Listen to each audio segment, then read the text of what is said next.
Здравствуйте, дорогие друзья! В прямом эфире канала «Аспекты Башкортостан» стартует программа «Аспекты мнений». В студии ее ведущий Руслан Валеев и вместе со мной наш сегодняшний гость, политтехнолог Андрей Потылицын. Здравствуйте, Андрей Сергеевич. Добрый день. Прямая трансляция у нас помимо YouTube работает в ВКонтакте, а также в Одноклассниках. Пожалуйста, ставьте лайки, делайте репосты и пишите в чатах свои вопросы, реплики, комментарии. Преимущественно читать ваши вопросы и комментарии мы будем в чате YouTube. Делайте добровольные пожертвования, если есть на то желание и возможность, с помощью сервиса Boosty, ссылку на который вы найдете под каждой трансляцией в описании. Ну что ж, около месяца прошло с нашей последней встречи. В глобальном смысле особо ничего не изменилось, но мы темы эти все затронем в любом случае, потому что вот первая тема, которая у нас буквально есть, она на перекрестии, да, региональной, федеральной и даже мировой повестки. Я имею в виду то, что буквально позавчера случилось на уфимском концерте Юрия Шевчука и группы ДДТ, и то, что за этим последовало. Что мы имеем? Мы имеем протокол, мы имеем заседание Советского райсуда, который все-таки не стал решение выносить, а передал это дело в Санкт-Петербург по месту регистрации обвиняемого, так скажем, да? И мы не увидели какой-либо определенной, да и в принципе какой-либо реакции официальных лиц, которые до этого, скажем, активно комментировали несостоявшийся концерт группы Би-2, да? Именно поэтому он и не состоялся, как мы предполагаем. Что вы по этому поводу думаете? Действительно, это, конечно, феноменальная история. Начнем в обратном порядке, да, по поводу вот этих вот горе-патриотов, которые здесь у нас, значит, били себя в грудь и требовали отмены концертов Би-2, я имею в виду там Ахмадинурова и Галина, Азамата. Ну, вот тут просто вопрос масштабов, да, то есть эти два героя, они замахнулись на Би-2, но даже не посмели там пикнуть в адрес ДДТ. То есть это, на мой взгляд, подчеркивает тот двойной стандарт и ту неуверенность, меру неуверенности властей в самих себе, в своих действиях. Потому что, ну да, можно облаять Би-2, но при этом они не смеют, при абсолютно тех же условиях, потому что Шевчук точно так же отказался, как и Би-2, выступать под этой буквой ЗИЛ. Значит, но в его адрес ни слова не было сказано. То есть это говорит о том, что ребятки просто правильно оценивают свои силы. Вот этот вот Галин и Ахмадинуров, они настолько незначительные фигуры, что они даже не думали о том, что можно затронуть Шевчука. Ну, Шевчук оказался Шевчуком, значит, и выступил на концерте, четко выразив свое собственное мнение в отношении вот ситуации. Значит, ту формулировку, которую он использовал в конце своей речи, я просто вот стоя аплодировал, потому что это из разряда вопроса, перестали ли вы пить коньяк по утрам.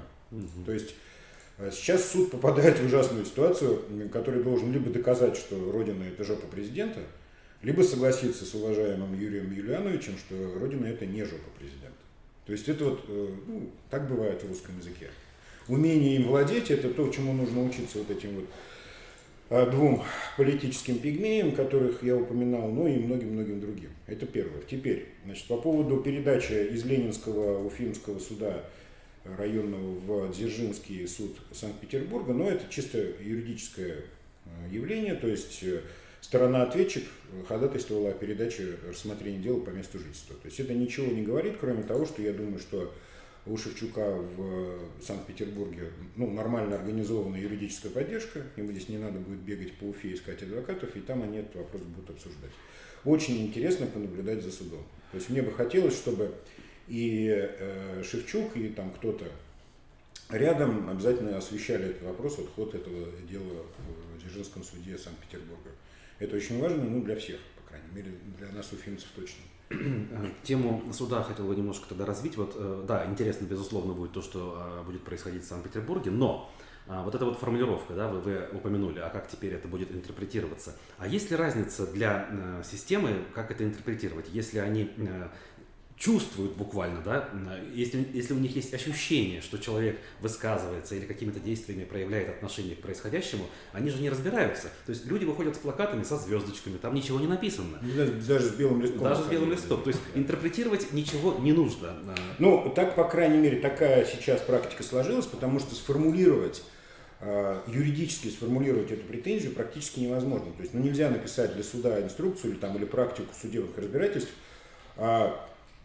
судить за ощущения, судить за представления, судить за оценочные суждения. То есть, ну, нельзя так указать суду в письменной форме. Потому есть, видимо, какие-то негласные стандарты, где вот, ну, что-то считается каким-то протестом против действий вооруженных сил. Примечательно, что Юрий Юлианович ничего плохого про вооруженные силы не сказал, ни слова. Более того, он всегда был на стороне солдат, простых военных, он сам ездил очень много в Чечню, очень тепло отзывался о людях, которые там служили, воевали и погибали. То есть у него прекрасные отношения, у него сын имеет отношение к вооруженным силам. То есть он как бы никогда вот этой позиции, что там кто-то кого-то убивает, неправомерно действует, еще что-то делает, не высказывал. И в этот раз тоже. Он философски высказался, что ну как бы война, смерть это плохо. Вот об этом шла речь. То есть, ну неужели вот за это теперь у нас, вот это можно интерпретировать? Это выглядит, ну, как некий такой фарс на самом деле, потому что, ну, действительно, были случаи, когда за белый листочек там забирали и прочее, но тут ведь можно всегда списать на какое-то, ну, излишнее рвение рядовых сержантов. Вот. Но когда уже судебная машина все это перерабатывает, а, как известно, я не устаю повторять, в Российской Федерации решение суда носит силу закона. Если слова Шевчука будут признаны порочащими, значит, вот там, светлый лик российских вооруженных сил, и если вот эта его фраза будет опровергнута, то есть смысл начать выпускать в Уфе майки с надписью там «Родина – это жопа президента». Вот если это так будет, то это будет, наверное, очень круто, потому что вот эти слова, они уже становятся мемом, они расходятся, и как бы, ну, вот здесь бы на месте власти я бы замолчал. Ну, кстати, то есть из практических соображений. Молчит региональная власть. Да. Региональная власть пропустила пенальти вот в этой ситуации. То есть это вот еще раз говорит о том, насколько плохо у нас устроена внутренняя политика, насколько она не работает, и насколько они вот, ну, не готовы к таким стрессам. Потому что одно дело, когда просто что-то вяло течет вниз по реке, а другое дело, когда случается какое-то событие. Вот в данном случае мы наблюдаем некий стресс для ситуации. Есть две стороны как бы дискуссии. Вот Шевчук выступил с противоположной стороны. С этой стороны должен был быть какой-то ответ, ну, желательно внятный и адекватный.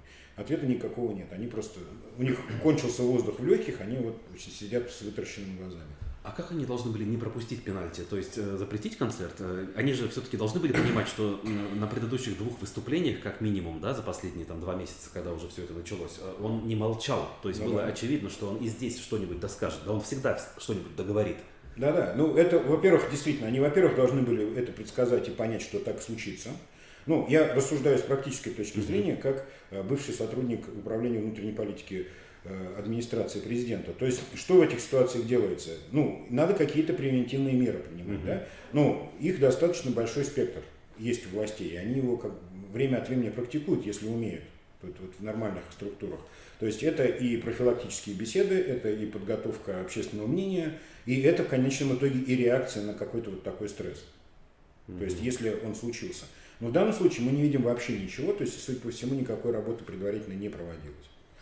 То есть, так что, ну, вот как-то вот так, на самом деле. Потому что здесь я вижу, ну, абсолютный такой гол ворота. Как бы статус Шевчука на уровне республики понятен, и как бы то, что вы сейчас говорите, выглядит совершенно логичным. А вот на федеральном масштабе это может закончиться тем, что он станет персоной нон-грата, как бы запретятся все его концерты, выступления, и вплоть до того, что он будет вынужден уехать, например? Очень интересный вопрос. Во-первых, я точно знаю, что Шевчук не намерен покидать страну. Ну, это по моим источникам, у меня есть там общие знакомые и прочее. Во-вторых, очень интересно, действительно, продолжит ли власть, федеральная уже власть, вот эту вот историю. Я полагаю, что нет. Да, то есть здесь показательно не будет никакого ответа Шевчуку. Ну, там, вот это судебное разбирательство каким-то образом пройдет.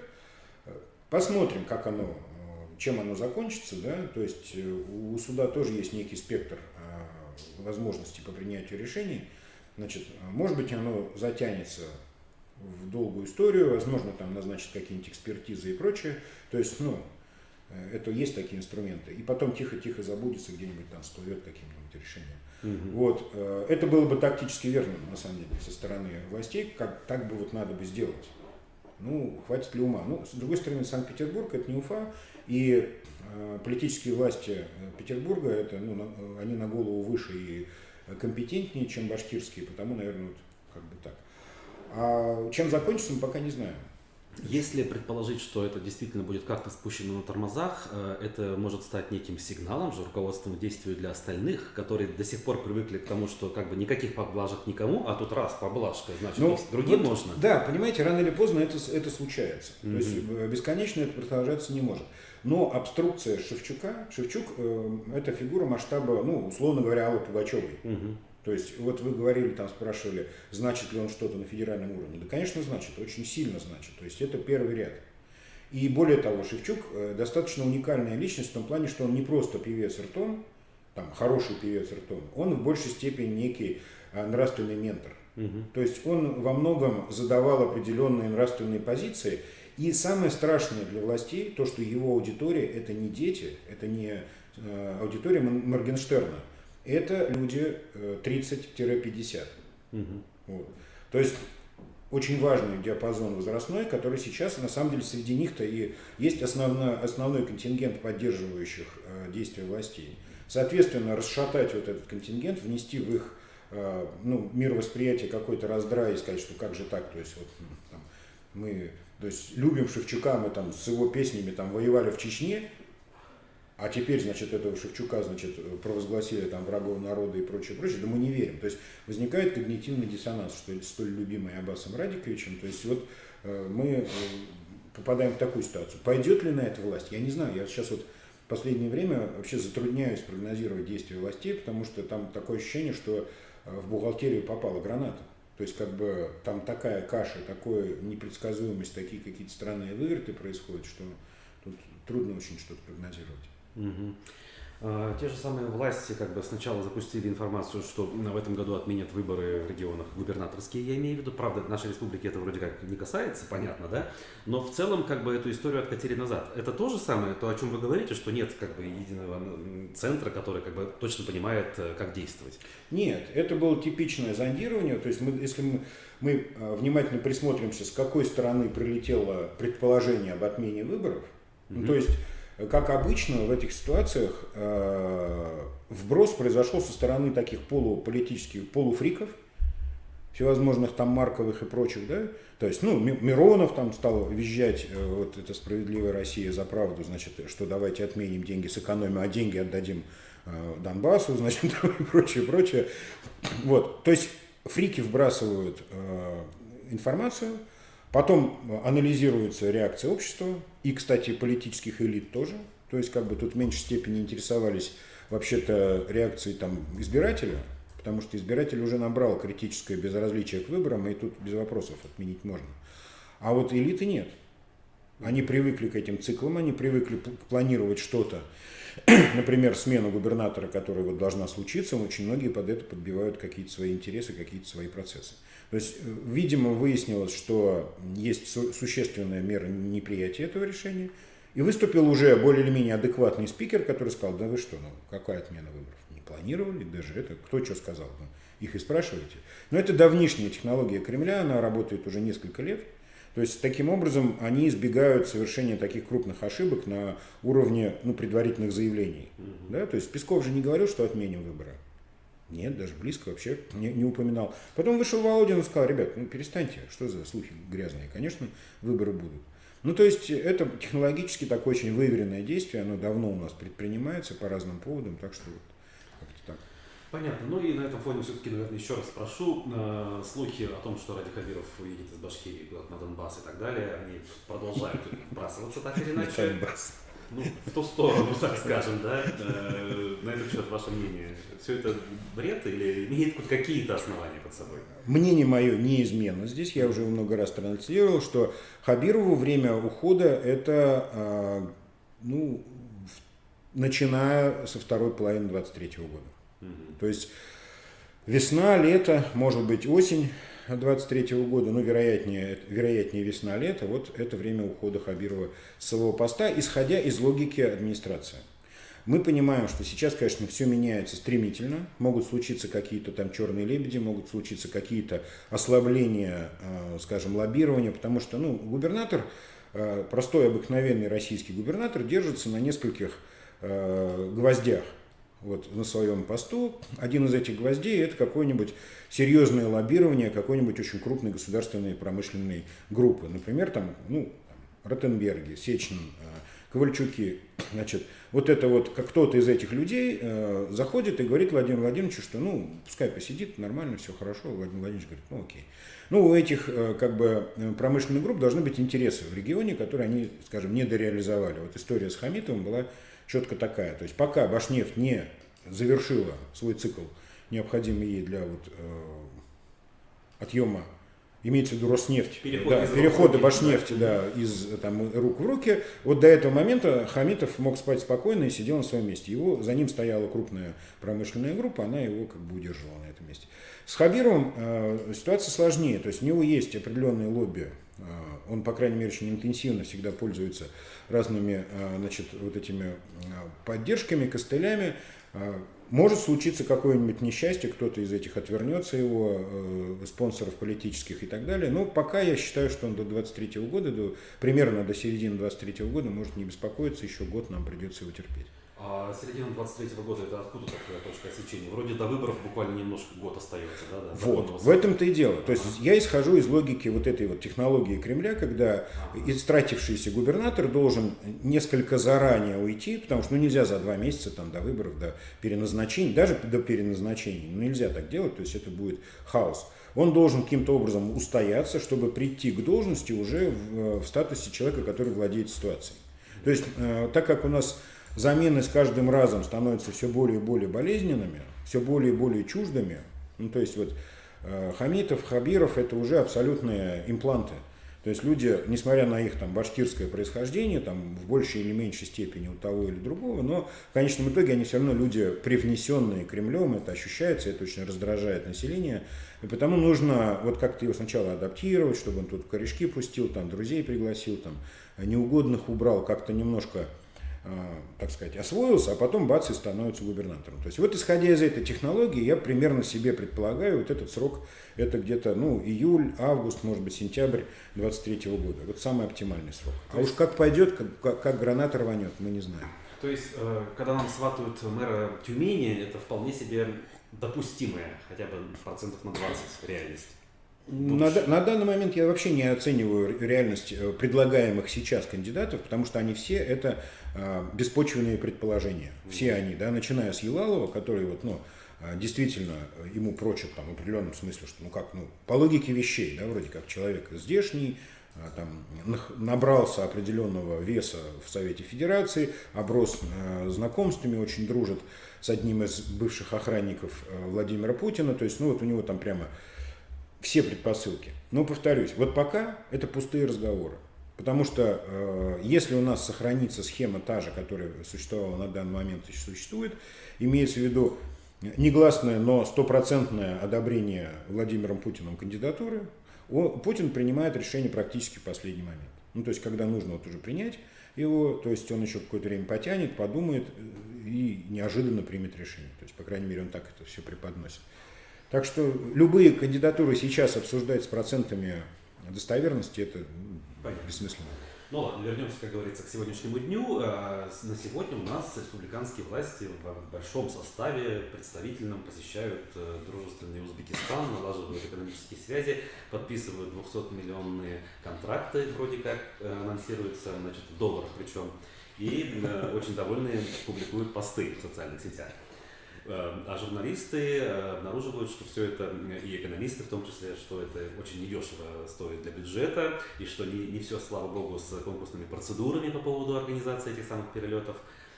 Насколько это все уместно и вообще имеет ли какой-то смысл реальный, практический? Действительно, с валютой контрактов произошла некоторая путаница. По моей информации, общая сумма контрактов, реально заключаемых сейчас в Узбекистане, не дотягивает до $2 миллионов.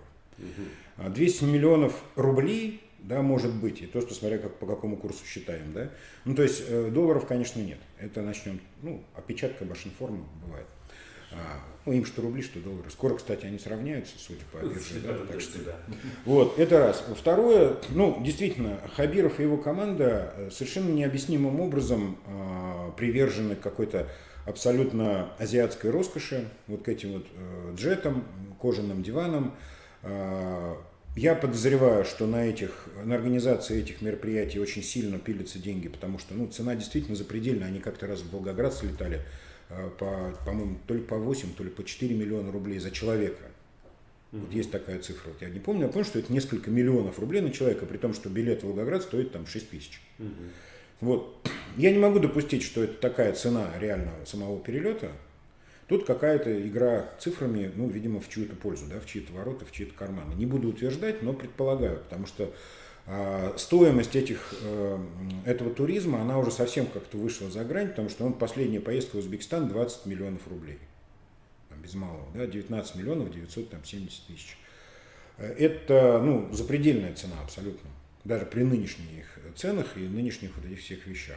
То, что там у них сначала летят, потом контракт проводят, так бывает в госструктурах. Будучи уверены в победе, они там, еще кто-то кому-то подмигнул, там, махнул рукой, пообещал, гарантировал.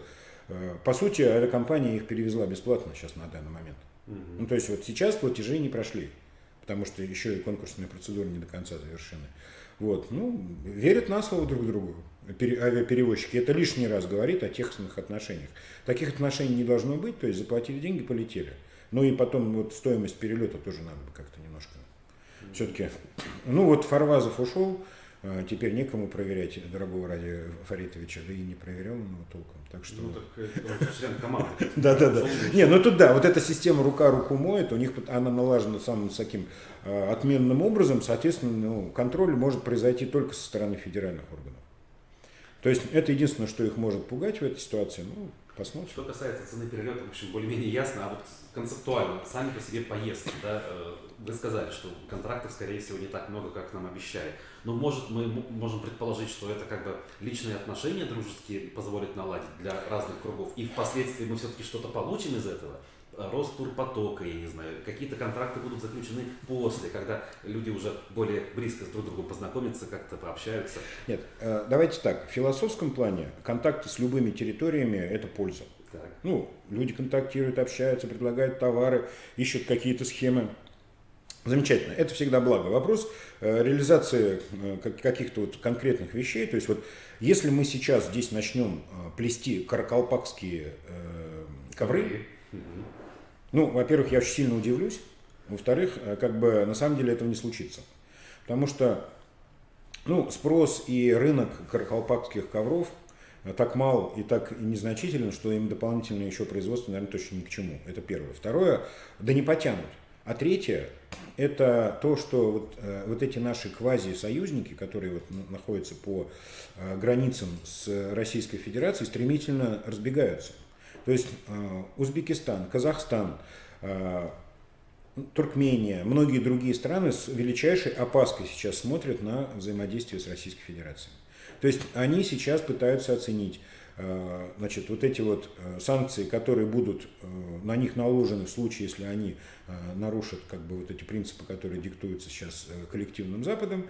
Для них, безусловно, в приоритете, например, для Узбекистана в приоритете отношения с Китаем. То есть Узбекистан, по сути, сейчас это клиент Китая. В таком средневековом представлении этого слова. Соответственно, конечно, им дороже благорасположенность Китая и Запада, чем эти какие-то мифологические и не очень реализуемые проекты, которые предлагает им Ради Хабиров по ковроплетению в Республике Башкортостан. То есть тут простой расчет. Соответственно, ожидать от таких визитов многого нельзя. А значит, их нужно делать на таком очень спокойном, ровном бюджетном уровне. Приехали, поговорили, разъехались. Получилось хорошо, не получилось – ой. А устраивать из этого какие-то монаршие визиты с этими пышными затратами, банкетами и прочими, чак-чаками, это, конечно, я называю этой совершенно бессмысленной азиатской роскошью, которую себе почему-то позволяет Хабиров и его команда. То есть, сами по себе поездки это нормально, но купили бы билеты на самолет. Конечно, да, съездили бы, обсудили, что тут, зачем из этого, то есть, ведь сквозит, что это событие, сквозит, что это пиар, какой-то повод, да это, в конце концов, просто деловая поездка. Просто один губернатор с другим губернатором поехали поговорить, что вам у нас сделать вообще. А мы вам, например, что-нибудь предложим, там, какие-нибудь льготы, какую-нибудь там особую экономическую зону. Ну, это обыкновенный такой экономический вопрос. Что из этого делать? Праздник-то? Или что там, башкир и каракалпак братья навек, что ли? Ну, в чем здесь подоплека-то вот этого вот шума гамма? Я не понимаю. То есть, ну, они из этого делают вот это, потому что больше не из чего сделать. Если бы у нас тут открывались предприятия одно за другим, с огромными товарооборотами и прочими вещами, они бы тут ленточки резали. Но здесь вот что-то как-то не щелкают ножницы. Ну а само по себе направление, оно более-менее правильно выбирается? Я имею в виду с учетом всех санкций, закрытия цепочек логистических. Нам же надо как-то пытаться с кем-то торговать, где-то закупать оборудование, куда-то продавать то, что мы производим, я не знаю, продукцию сельского хозяйства и прочее. Ну, по поводу продукции сельского хозяйства у нас вопрос стоит совершенно иначе. Судя по тому, что происходит сейчас в мире, речь идет о том, что нам нужно очень серьезно думать о том, чтобы самим хватило этой продукции сельского хозяйства. Тут про экспорт уже можно потихоньку забывать. Ну, конечно, рынки искать надо. То есть, особенно если мы что-то делаем, что можем продать за рубеж. А что? Почему нужно про то, что продавать? Ну, судя по тому, что прогнозируется сейчас мировым экономическим сообществом, будет возникать некий дефицит продуктов в мире. То есть в связи вот с блокировкой поставок удобрений, в первую очередь, многие процессы, да, в связи с событиями на Украине, которая была вторым в мире экспортером зерна, то есть это вот в связи с этим всем. Соответственно, ну, как этот дефицит может не коснуться России? Мы, например, не производим огромное количество продуктовых позиций, соответственно, ну, нам нужно вот всерьез об этом задуматься. Так что, ну, про экспорт продуктов пока это не самая животрепещущая тема. Понятно, конечно, абсолютно нет. У нас, так или иначе, внутренние события продолжаются, вот оперативки проходят, вы их анализируете очень, скажем так, внимательно, назовем это так. И мы тоже здесь обращаем внимание на то, что происходит. Один из важных KPI, что ли, которые как бы губернаторы обычно транслируют, а в Москве за ними следят, это вот безопасность дорожного движения. Хотя вот лично мне понятно, что каждая отдельная смерть это трагедия, это плохо и так далее, но я считаю, что, наверное, есть более важные вопросы. Но не все так считают, и у нас с этим не все хорошо. Да? У нас последние там, недели, дни постоянно происходят какие-то страшные ДТП, о чем на оперативках внимательнейшим образом рассказывают. Тот же Александр Булышев, министр транспорта, другие, значит, об этом тоже говорят. Хабиров призывает это все дело разруливать каким-то образом. Но цифры все те же, а то и хуже, чем в прошлом году. Вот ваше мнение, почему так происходит? Почему не получается лучше? Ну, во-первых, деятельность по организации безопасности дорожного движения у нас практически не ведется. Вот, есть такая система безопасности дорожного движения электронная. Это некая система датчиков и видеонаблюдения, которая анализирует состояние дорожного полотна. То есть наличие осадков, там, занесено снегом, не занесено, скользко, там, прочее, посыпать, не посыпать. Вот эта система у нас на данный момент не законтрактована. То есть, по сути, она безнадзорна, во многом она не работает и так далее. Это вот у нас то, что касается ведомства Булышева. Да? Ну, это частный пример того, что, значит, есть проблемы с безопасностью дорожного движения. Глобально, если смотреть, это проблема с состоянием муниципальных, региональных и городских дорог.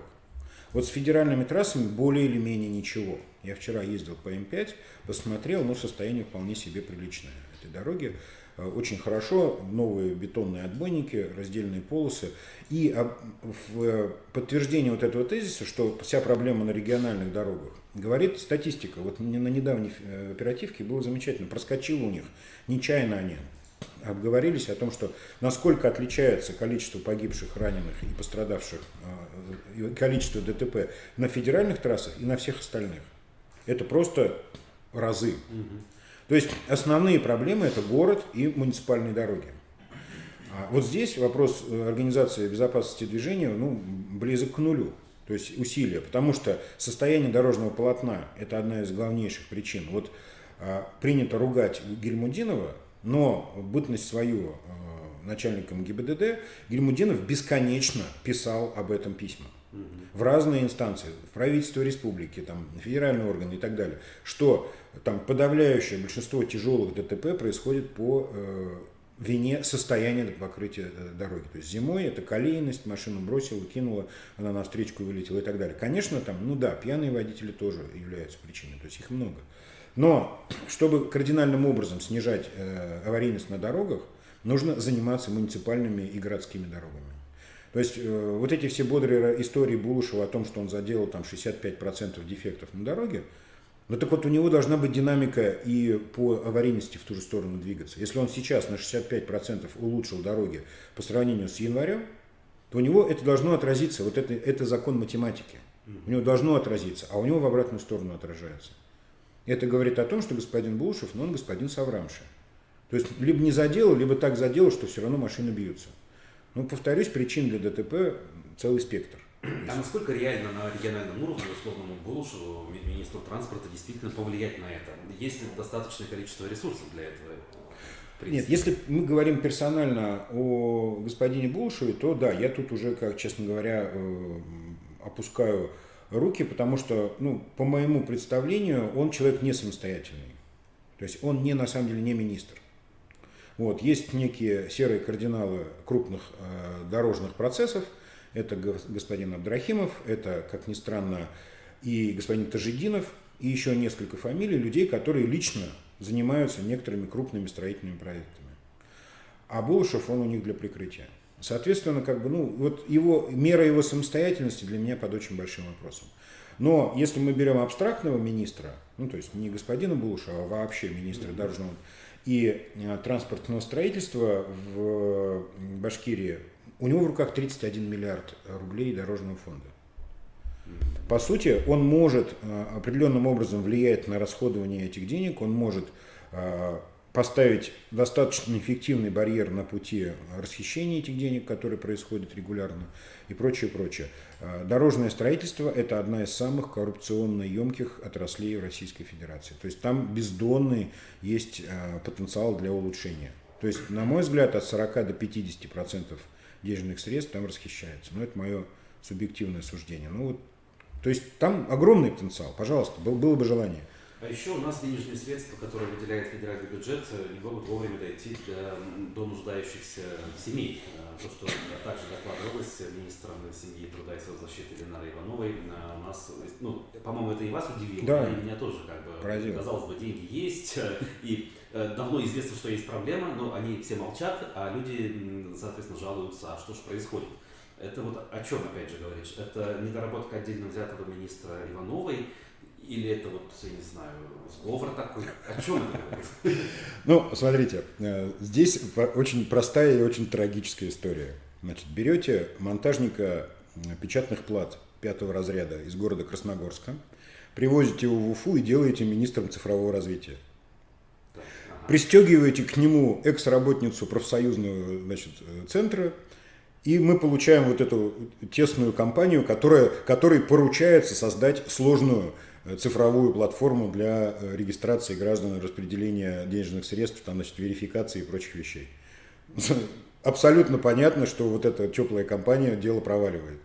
Они создают, не знаю, надо посмотреть, за сколько они создали вот этот вот свой продукт замечательный, который у них сейчас развалился, сколько он стоил, а сколько он обошелся государству. Но на выходе мы получаем неработающую штуку.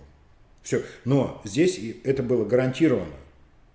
Потому что люди, у которых вот такие компетенции, они по определению задачу решить не могли. Но мадам Иванова – это более трагическая история на самом деле. Ладно, этот, как его там, Разумикин, это, ну вот, так получилось, да, опять же, друг Мурзагулова, там, вот, и все дела, да. Значит, все, что касается Мурзагулова, все вот это тлен и разложение. Но с Ивановой хуже. В хозяйстве у нее абсолютный раздрай. Вот этот ребенок, недавно погибший в Серафимовском этом интернате, да, причем погибший при каких-то совершенно зверских, кровавых обстоятельствах, то есть это жуть какая-то, привязанный к батарее, умер в туалете, это ужас какой-то. Вот, это все хозяйство Ивановой. Мы помним этих сгоревших стариков в тот день, когда она плясала там, отплясывала на корпоративах. Вот что еще нужно Хабирову, чтобы взять ручку и написать вот указ о ее отставке? Я не знаю. Нет людей на замену. Нет людей, да, нет больше. Что, профсоюз больше не выпустил ни одной Ивановой, что ли, из своих недр? Да их там пруд-пруди. То есть полно. Да, понятно. Ну, то есть возвращаемся к вопросу того, что кадры набираются, возможно, не всегда правильно. Ну, это мягко говоря. Ну да, я обычно мягко выражаюсь. Но так или иначе кадровые решения у нас происходят. Вот довольно-таки неожиданным была отставка Рауфа Нугуманова с должности руководителя Башспирта. Когда его назначали относительно недавно, да, когда Ради Хабиров приехал в республику, это все преподносилось как вот наведем порядок в ведомстве, которое действительно богатое, денег много приносит, до этого там был бардак, вот человек надежный, проверенный, порядок наведет. За это время успели завод открыть, и вроде все шло хорошо. Рекламные активности такие были масштабные, да, Моргенштерн там и другие. Да. Вот. Такой сюрприз. Что произошло? Ну, я здесь тоже, в общем-то, удивился этой ситуации, но надо понимать, что Башспирт это всегда был такой карман губернатора. Ну, то есть надежная опора, значит, финансовый гигант, крупнейший в России производитель алкогольной промышленности, алкогольной продукции, простите, полностью принадлежащий государству. Ну, то есть, ну как не опора для губернатора, да, источник внебюджетного финансирования, всевозможных пожертвований, там прочее.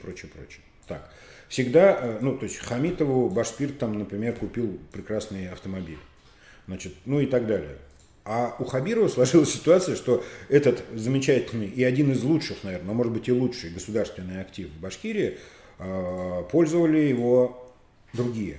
Пользовала его группировка Сидякин, Мурзагулов, Стрижнев и примкнувший к ним Нугуманов, а Хабирову как-то с этого ничего, да? И вот смотрите, ну то есть как только Сидякин отстранился, удалился из республики на какую-то дистанцию, тем более, что попал он там в не самый лучший момент в эту Единую Россию, соответственно, ну, очевидным образом ослабло его влияние и участие. Ну и вот пришел момент смены караула.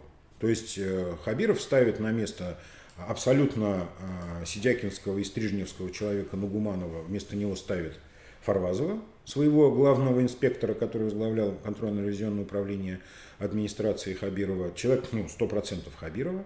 Ну, сейчас ожидаем перестановок прочих, да, внутри Башспирта, там поменьше. Да. Мне очень интересно, куда денут Стрижнева. То есть, ну, если Стрижнев останется советником Фарвазова, это будет очень смешно. Я думаю, что этого не случится. Ну и многие другие, да, там, включая начальника охраны и некоторые другие позиции, которые будут сменены. Сам краткий период времени, но самое главное, что Хабиров берет под собственный контроль через Фарвазова вот эти гигантские финансовые потоки. Интересно другое. Как Фарвазов будет реагировать, когда он получит всю полноту информации по вот этим вот последним проектам Башспирт? Я имею в виду, вот я имею в виду то, что сейчас, вернее, последние вот эти вот 4 года, с 2018 года Нугуманов возглавляет Башспирт. Значит, вот за эти 4 года что происходило, например, вот по части строительства вот этого дома приемов, да? По части там, ну, вот этих рекламных бюджетов. Они действительно, ну, вызывали вопросы и вызывают до сих пор. И, причем, насколько мне известно, и внутри самого Башспирта есть некое недоумение вот, по поводу этих вещей. Но мы пока не видим документов и цифр, и мне интересно, что будет делать Фарвазов с этим. У него есть два пути. Либо отнести это все там, в правоохранительные органы, чтобы там дали оценку законности и правомерности. Это ведь государственные деньги. Все деньги Башспирта – это государственные деньги. 100% государственное предприятие. Либо Фарвазов должен будет мириться с тем, что ему абсолютно не свойственно в этой позиции, то есть прикрывать вот, ну, все, что там происходило. То есть мы сейчас не утверждаем, что это были преступления или хищения или злоупотребления, но в любом случае вопросы это вызывало. Ну, то есть хотя бы целесообразность. Зачем Башспирту вот этот шикарный дворец, особняк в центре Уфы под названием там Дом приемов? Да? Я не знаю зачем. То есть зачем заводу, который производит водку, вот эти вот какие-то монаршие палаты, да? В общем, есть даже аналогия. Сам Ради Хабиров возмущался по поводу аналогичного дома приемов БСК в Москве. Да, безусловно, да. То есть там это было признано порочным и антисоциальным, да, и как бы, что несет убытки, там, миллиард в год, они там насчитали, что вот содержание этого дома приемов там БСК офиса обходило, ужас, миллиард в год. А во сколько обходятся вот эти забавы Башспирта? То есть вот Фарвазов сейчас об этом узнает. Как он дальше будет действовать, это будет очень показательно. Если мы не увидим никаких движений в отношении вот предыдущей деятельности Башспирта, это будет говорить о том, что договорились, и все, быльем поросло. Если мы увидим какие-то обращения в правоохранительные органы, либо какие-то действия там иного характера, ну, значит, там более-менее адекватно среагировали на все это. Будем наблюдать, как говорит Алексей Алексеевич. Да, собственно, БСК, которую мы упомянули, и вот эти планы, которые пока затихли, но вроде как они очень на серьезном уровне обсуждаются. Сам Хабиров рассказывал нам, журналистам, когда с нами встречался, что да, мы посчитали, что вот сейчас очень неэффективно, что совете директоров, кто в лес, кто по дрова, надо, чтобы там все были как бы... Чтобы все в лес были, да? Да, например. Поэтому тот пакет, который урос имущество, надо бы нам приватизировать. У республики все равно остается контроль, а дальше мы будем только эффективнее работать. Нет, он не сказал приватизировать. Не дай бог, у него нет таких прав. Он сказал отдать в управление. Ну окей. Да. Это очень важная, очень большая разница. Вы как финансист и фондовый аналитик должны понимать, что управление и приватизация – это разные вещи. Да? То есть приватизация – это продажа в собственность. Там, от пакета, части, акций, там, 1, 2 или миллиона акций. В данном случае речь идет об управлении. То есть, вот, исходя из того, что вы сказали, из того, что я там слышал в СМИ и прочее, Хабиров на месте, подпрыгнув, перекувыркнулся в воздухе. Буквально год назад он, захлебываясь слюной, рассказывал, как, оказывается, эффективно управляется БСК при помощи государства вот в новом вот этой в своем состоянии, да, когда передали все государству Росимущество. Он же просто, они отчитывались о гигантских новых прибылях, что, оказывается, смотрите, как много можно зарабатывать. Оказывается, смотрите, какую программу экологических, значит, компенсаций мы принимаем. Смотрите, как улучшаются условия труда. И все это благодаря тому, что это предприятие управляется вот новым образом, без вот этих ужасных частников французов. Да? Примерно так, да. И вдруг через год Хабиров говорит о полном упадке управления предприятием, что им невозможно управлять. Нет, он же говорит о фундаментальных вещах, что им трудно управлять в принципе. Не то, что гайка там стала скрипеть на повороте, а то, что само управление заклинило. Что вот там люди, кто в лес, кто по дрова, что трудно принимать решения, что текущие решения принимаются с трудом и долго, да? Что же произошло в этой замечательной системе управления, которую он так хвалил, которая была так эффективна, по его же словам? Когда миллионы шли на экологические программы, когда улучшились условия труда, когда поднялись зарплаты, когда прибыль предприятия выросла кратно. Там же Давыдов прямо чуть не подпрыгивал за трибуной, рассказывая, как, оказывается, теперь здорово управляется. И теперь возник такой тезис: а давайте мы Давыдову все это отдадим в управление. Ну, чудесно просто. Ну, еще больше денег будет. Почему нет? Нет. А где гарантия того, что не будет снова очередной виток и выяснится, ой, оказывается, Давыдов совсем неправильно управляет. Но здесь есть принципиальная разница. Кто стоит за Давыдовым? Вообще, Давыдов это что? Это кто? Наемный топ-менеджер. Да, а кто стоит за ним и кто выражает интересы русского водорода, ну, которому пытаются отдать вот это управление? Таких данных нет. Вот. Это господин Ротенберг. То есть, а с такими величинами у нас не спорят. Потому, когда Хабирову объяснили, как будет все дальше, а так все будет дальше на самом деле, то есть вот здесь у меня никакого сомнения нет, что его... Просто он в своей манере сделал это настолько криво, что наверняка вот, вызвало раздражение только у своих вот этих вот поручителей. Да? То есть ему позвонили, сказали: Ради Фаритович, принято вот такое вот решение. Давайте организуйте процесс, чтобы все было ровно и криво, не криво, а красиво и логично. Хабиров все сделал в своей манере, сделал абсолютно криво, нелогично и вызвав только раздражение населения. Но самое смешное было это демонстрация работников, которые протестовали против передачи русскому водороду. Помните, оно так довольно незамеченным прошло, около завода управления вышло несколько десятков человек с плакатиками. За этой демонстрацией стоял Богданов. То есть они просто не поняли, кто за кого воюет, то есть, значит, по глупости, значит, организовали это все дело. Там никого не арестовали, не задержали, все ровненько прошло, все пофоткались и разошлись. А потом выяснилось, что, оказывается, этого не надо было делать. Но это комедия, на самом деле, то есть это из комедии абсурда, то есть вот такая вещь. То есть там никакого криминала не было, обвинять некого.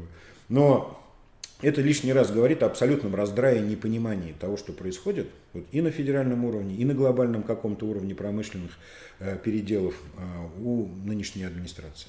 То есть вот Башспирт вертануть, перекантануть, это да, это они могут, оно у них как-то под рукой, да. А вот что-то более глобальное уже даже вот они понять не могут, что с этим делать. С учетом глобальных санкций и грядущей невозможности ремонтировать текущее оборудование, получать новое оборудование, вообще все эти переделки имеют смысл? переделы собственности. Конечно. Нет, вот смотрите, например, всегда лакомым куском был аэропорт. Каждый новый губернатор, ну, у нас их, слава богу, так не так уж и много было, но и при Рахимове предпринимались попытки, и при Хамитове потом предпринимались попытки приватизации аэропортов. Всегда они отбивались теми или иными силами. Сейчас этот вопрос вообще не стоит на повестке дня. Аэропорт у нас попал в очень трудную ситуацию в связи с этими всеми событиями, снижением объема перевозок и прочее, прочее. Он как-то сразу перестал интересовать. А вот Башспирт, это же бухлишка. Это же вечная тема: еда, алкоголь, секс и сериалы, да, то есть это все, что, ну, последним только будет отринуто будет потребителям. Соответственно, ну, конечно, это жирный, приятный актив. Но мы же помним о том, что Башспирт — это не только Башкирия, как рынок сбыта, это огромный рынок сбыта в Западной Сибири, много регионов, куда поставляется башкирская водка, и она на самом деле не самая плохая, то есть вполне себе конкурентная и так далее. То есть, ну, так что вот смысл есть, да, отвечая на ваш вопрос, конечно, переделить вот это все, перепилить и поменять сферы влияния, конечно, есть смысл. Пару вопросов от наших зрителей также озвучу.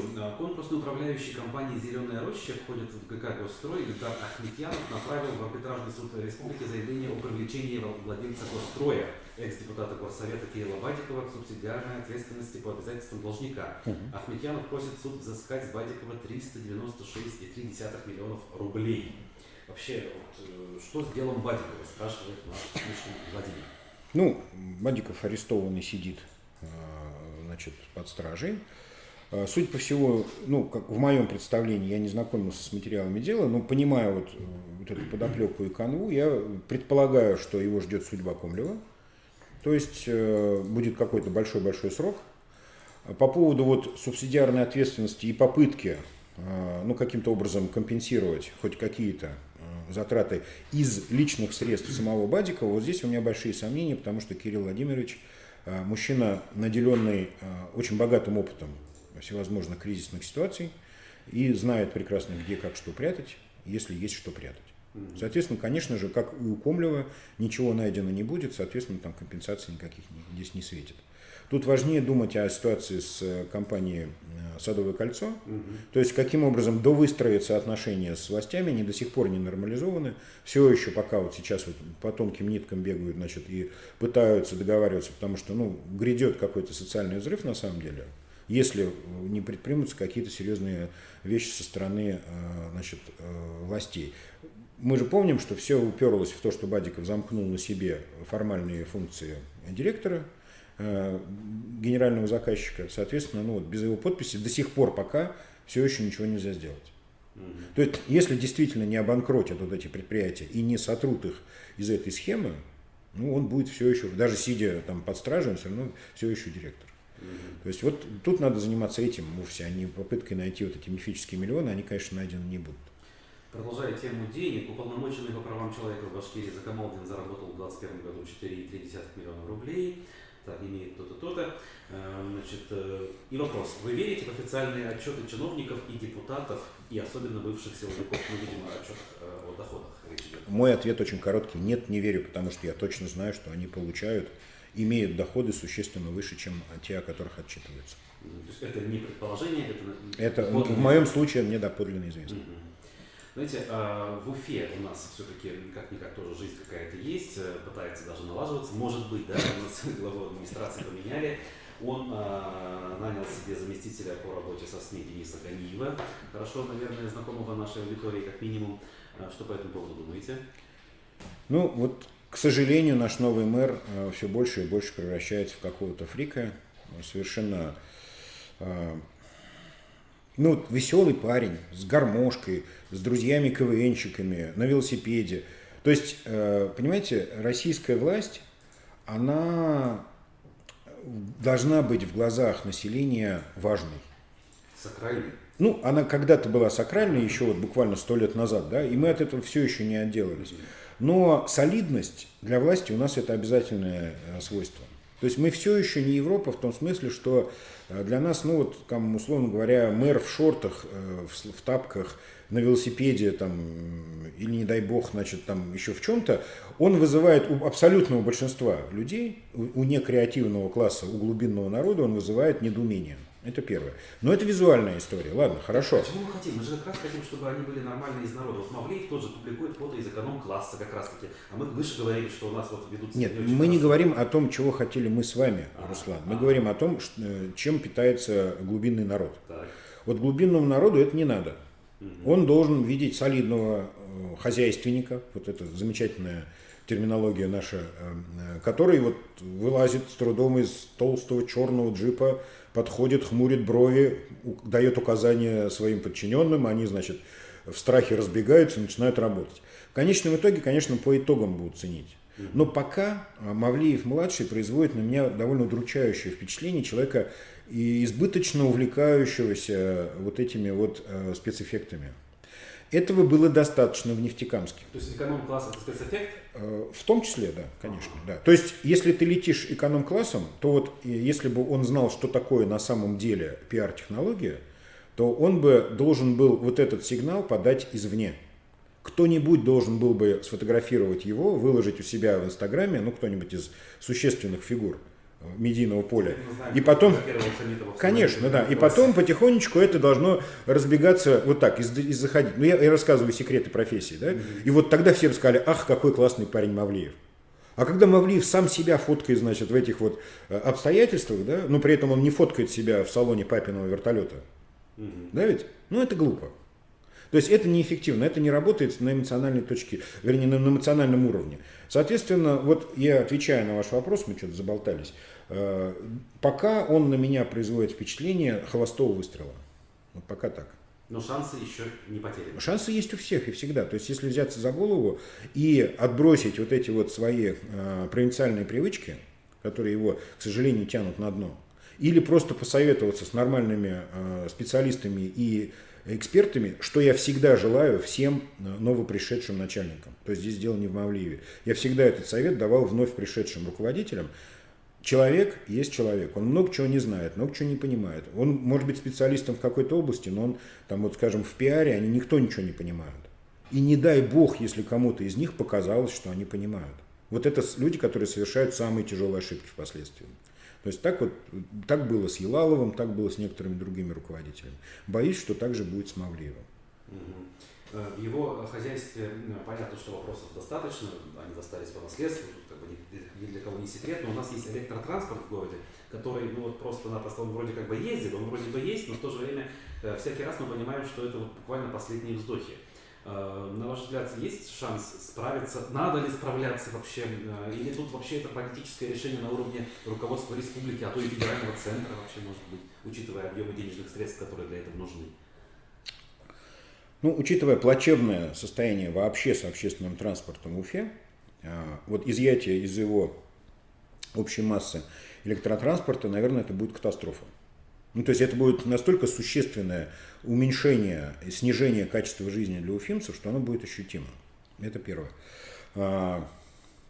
Как быть? Ну, решать проблему должен виновник. Виновник здесь однозначно мэрия. Значит, она довела до этого состояния, она наблюдала эту картину, и когда все это падало, долги появились не одномоментно. То есть это же не сгорел сарай, да ведь? То есть они накапливались, никто на это не обращал внимания. Это, ну, я это называю преступным бездействием в области управления государственными активами. Но, ладно, правопреемственность администрации существует, каждая новая администрация обязана решать проблемы, которые ей достались от предыдущей. Значит, все то, что так успешно совершил Елалов и его сподвижники, теперь должен решать Мавлиев. Он должен, это его обязанность сейчас найти решение, финансовое решение этой проблемы. Возможно, электротранспорт должен претерпеть какое-то видоизменение. Возможно, нужно как-то существенно изменить его структуру, ну, с точки зрения финансирования вот этих вот остаточных вещей. Возможно, нужно искать пути реструктурирования долгов.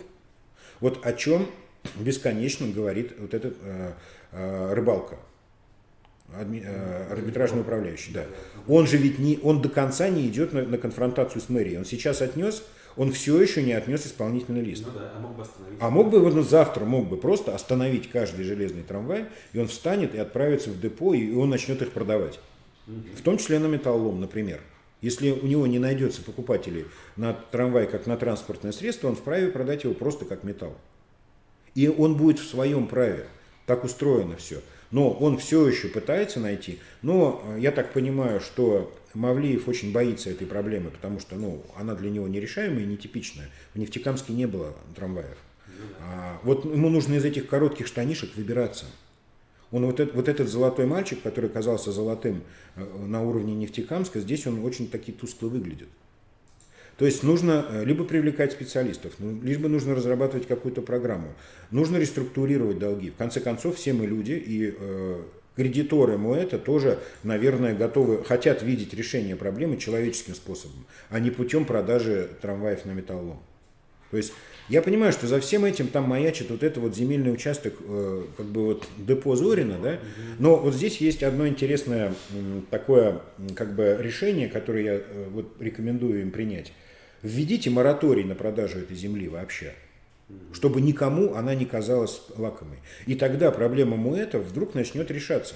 Потому что, к сожалению, проблема вот этого золотого километра, который существует около сельхозинститута, и где любой застройщик построит и обогатится там огромной башней на месте этого депо, вот запретите там вообще гражданское строительство на этом участке. И все. И я вас уверяю, сразу же интерес многих групп ослабнет к этому вопросу. Потому что за МОЭТом стоит вот этот участок земли. У него еще, кстати, имеется там кое-какая собственность. И там на Шато-Руставеле внизу, там имеется много. Парковочные всевозможные площадки. Там большие активы. Некоторые из них вполне себе привлекательные. Просто впереди, на первом плане, вот эти ржавые трамваи. Вот что затмевает на самом деле взор. Так что, это святая обязанность Мавлиева искать решение этой проблемы. Если он не найдет ее, он плохой мэр. Еще один вопрос от слушателей. Сайт Пруфы не открывается после атаки. Также медиаквартира была в этом смысле заблокирована, задидосена, так скажем, да? И сами журналисты предполагали, что это атаки со стороны украинских хакеров. И, в общем, есть основания, наверное, так думать. Вот вы согласны с тем, что основания эти есть? Или не совсем? То, что сайты не работают, я сам с этим столкнулся, криво очень работают, то есть зайти сложно, иногда там приходится кое-какие ухищрения применять. С тем, у меня нет оснований полагать о национальной принадлежности этих злодеев. Более того, у меня нет оснований полагать, что они вообще существуют. Это виднее, конечно, администратору сайта. Я вот как сталкивался когда с этими проблемами, я понимаю, что администратор видит DOS-атаку, потому что это несвойственные обращения с несвойственных адресов. Вот. Там есть масса всяких технологий, как с этим бороться, ладно, учить их не будем. Но если это DDoS-атака, то, конечно, довольно сложно всегда определить ее источник, потому что ботнеты, они, как правило, закупаются совсем в неожиданных местах, то есть это может быть атака из Австралии. Это может быть атака из Венгрии, кстати, что довольно типично бывает. Венгерских ботнетов очень много. То есть это очень много китайских ботнетов, но им редко пользуются, потому что они характерно имеют признаки и так далее. То есть утверждать, что это украинская атака, да еще к тому же на пруфы, как-то немножко это сова на глобусе. Если честно, да? Странно, но нет, там не разбираются.